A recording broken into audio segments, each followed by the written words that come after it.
अस्सलाम वालेकुम नाजरीन, आज के वीलॉग में बड़ी ब्रेकिंग न्यूज़ के साथ हाजिर हुए हैं और ये ब्रेकिंग न्यूज़ जो आपको देंगे ये है अदम एतमाद की तहरीक से निमटने के मुतालिक इमरान खान का बड़ा अहम फैसला है। लेकिन अदम एतमाद के हवाले से बड़ी सरगर्मियाँ अपने उरूज पर हैं। आपने देखा कि वज़ीर आज़म ने जो है वो जलसा भी किया दीर में और फिर वहाँ बुरा भला भी कहा। अब जिस तरीके से वो लबो लहजा अख्तियार किया है उससे भी लग रहा है कि जो उनको भी ये तपिश महसूस होने लगी है। जो हुकूमत के इत्तेहादी हैं अगर उनका देखते हैं तो अभी तक तो जिस तरीके से ये मामलात हैं वो ऐलान करना बाकी है। बाकी तो वो खुले डुले अल्फाज में कह चुके हैं, चाहे एमक्यूएम हो चाहे मुस्लिम लीग क्यू हो, दोनों ने कहा है कि वो हुकूमत के साथ खड़े नहीं होंगे। अब इत्तेहादी भी चले गए, उसके बाद फिर आपकी क्या रह जाती है। लेकिन ऐसे में हुआ ये है कि कल असद अली तूर ने एक वीलाग किया जिसमें उन्होंने ये कहा कि जो पेशावर के कोर कमांडर हैं जनरल फैज हमीद साहब, उनको army chief general Qamar Javed Bajwa ने शोकाज नोटिस जारी किया है। और उसकी वजह क्या है? एक तो ये भी वजह है कि वो बगैर आर्मी चीफ को बताए वजीर आजम से मुलाकात की उन्होंने, और दूसरा परवेज इलाही को फोन किया कि आप वोट जो है वो इमरान खान को दें। तो इन दो बुनियादों के ऊपर बकौल असद अली तूर आर्मी चीफ ने उनको शोकाज नोटिस जारी किया है। जबकि फिर इसके बारे में जब फौजी तर्जमान है उनसे जब वजाहत पूछी गई तो उन्होंने कहा है कि शोकाज नोटिस जारी नहीं हुआ। लेकिन जो उनका अंदाज है वो भी थोड़ा सा उस बारे में भी कुछ शकूक व शुबहात हैं। बहरहाल उन्होंने ऑन रिकॉर्ड कहा है कि शोकाज नोटिस जारी नहीं हुआ। ये तो चीजें अपनी जगह पे, लेकिन अब पीटीआई के कई लोगों ने राब्ता किया है। पीडीएम का इजलास कल मौलाना फजल रहमान ने बुला लिया है जिसमें नवाज शरीफ साहब जो है वीडियो लिंक पे शिरकत करेंगे। शहबाज शरीफ और आसिफ अली जरदारी की मुलाकात की तवक्को है, फिर वो भी आजकल में हो जाएगी कि जिसमें इस पे मजीद हिकमत अमली वाजे की जाएगी कि जो हुकूमत जो है वो इशारे दे रही है जिस तरीके से, तो उसके तनाजुर में ये भी अपने पत्ते जो है वो ज़ाहिर है उस हिसाब से खेलेंगे।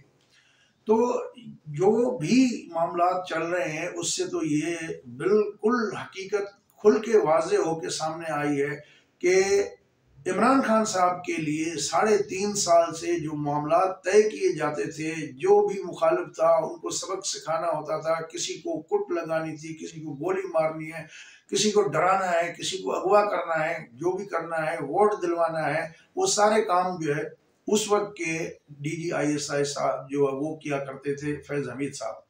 तो जैसे ही उनका तबादला हुआ वो चले गए, उसके बाद ये खुल के पहला बड़ा मौका है कि अदम एतमाद का सामना करना पड़ रहा है इमरान खान को। कभी कराची भाग रहे हैं, कभी लाहौर जा रहे हैं, और हो कुछ नहीं रहा कि क्यू लीग वालों के पास गए, वहां अदम एतमाद की उन्होंने बात ही नहीं की। MQM वालों से मिले, उनसे भी कोई बात ही नहीं की, जैसे कि बस वो एक बड़े तुरम खान है, वो आ गए हैं बस तो बड़ी बात हो गई, इसलिए बस अब सब उनके पीछे चलेंगे।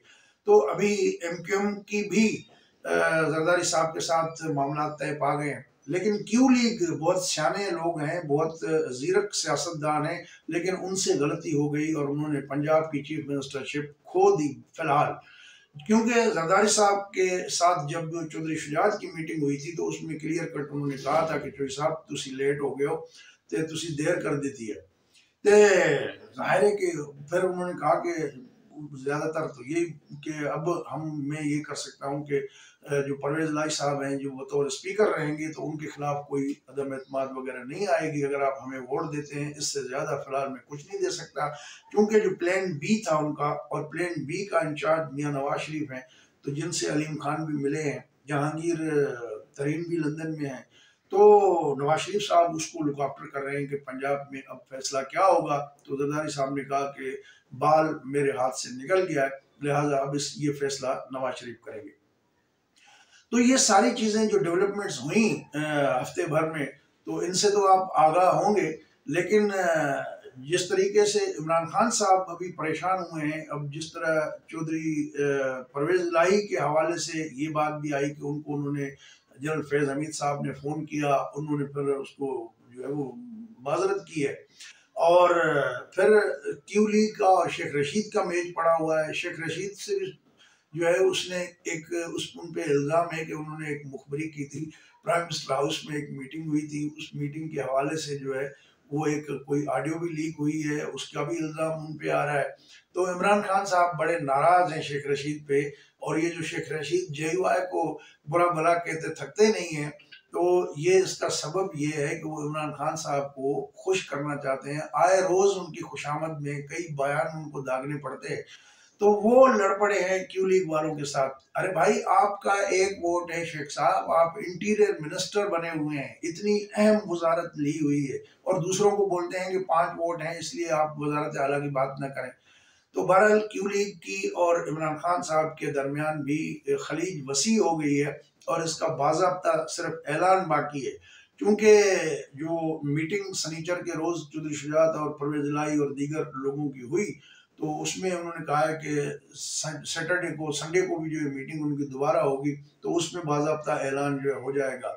और अमीनुल हक जो है मिनिस्टर हैं कैबिनेट में, उनका भी ये कहना है कि MQM जो है वो 1-2 रोज़ में अपना फैसला कर देगी, और उनका जो बॉडी लैंग्वेज है वो सबके सामने है कि वो हुकूमत के साथ चलने के लिए तैयार नहीं है।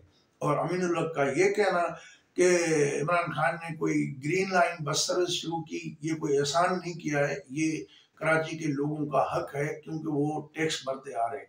तो बहरहाल जो उनका लबो लहजा है, उससे भी ये बात क्लियर इंडिकेशन मिल रहा है कि इमरान खान साहब के साथ न इत्तेहादी हैं, न अपनी जमात के ऐसे लोग जो खुददार किस्म के, जिनको ये इज्जत नहीं देते थे, जिनको ये रिस्पेक्ट नहीं देते थे। नूर आलम खान साहब जो है पीपल्स पार्टी में हों भी जीतते हैं, आज़ाद हों भी जीतते हैं, PTI में जाएं भी जीतते हैं। तो उस तरह के लोग जो है बहुत सारे भुने बैठे हैं जो है इमरान खान के रवैये और जो उनका एक तकब्बुराना स्टाइल है, उसकी वजह से वो नाराज़ हैं। तो ये सारी चीज़ें तो अपनी जगह पे, लेकिन जाते जाते आपको ये भी मैं बता दूं कि जो असल मुद्दा है, जो असल मामला है कि इमरान खान साहब ने क्या फैसला किया है। क्योंकि पहले तो इन्होंने कहा था कि हम लोग जो है वोट देने नहीं जाएंगे, तहरीक इंसाफ का कोई बंदा नहीं जाएगा, और पार्टी का कोई बंदे को असेंबली में दाखिल होने नहीं देंगे। और उसके लिए उन्होंने ड्रामा ये किया था कि हम पहले D चौक पे जलसा करेंगे जो अवामी समंदर होगा। उस जलसे का मकसद भी ये है कि कारकुनों को तैयार करेंगे कि PTI के किसी MNA को अंदर जाने न दिया जाए। तो ये हिकमत अमली है, उसका देखते हैं कि अपोजिशन काउंटर हिकमत अमली क्या करती है। लेकिन जो ताज़ा तरीन हिकमत अमली जो मैं आपको बताऊं, जो ब्रेकिंग न्यूज़ के हवाले से मैंने आपसे वादा किया था अपने इब्तदाई में, वो ये है कि इमरान खान ने ये फैसला किया है कि वो अदम एतमाद से 1 रोज़ पहले असम्बली तोड़ देंगे, उसका ऐलान कर देंगे। और केयर टेकर सेटअप जो है वो अपने सदर आरिफ अलवी से कह के अपना खास एक एतमाद वाला बंदा लेके वो आएंगे, फिर ये मामला जो है अदालतों में चलता रहे। हालांकि कानून आइन ये वाजे करता है कि जब आप अदम एतमाद का नोटिस जमा कराते हैं, उसके बाद वजीर आजम का असम्बली तोड़ने का अख्तियार खत्म हो जाता है। लेकिन चूंकि गंद डालना है तो इससे बड़ा गंद और हो नहीं सकता। और ये भी ध्यान में रहे कि इमरान खान साहब एक बड़े ओहदे वाले शख्स को हटा भी सकते हैं, ये ऐलान भी मुतवक्किल है। तो दोस्तों, अगर ये प्रोग्राम आपको अच्छा लगे तो अपने दोस्तों के साथ शेयर कीजिएगा, और हमारा चैनल सब्सक्राइब नहीं किया तो उसको सब्सक्राइब कर दें। अपना ख्याल रखिएगा, अगले प्रोग्राम तक इजाज़त दें। अल्लाह हाफ़िज़।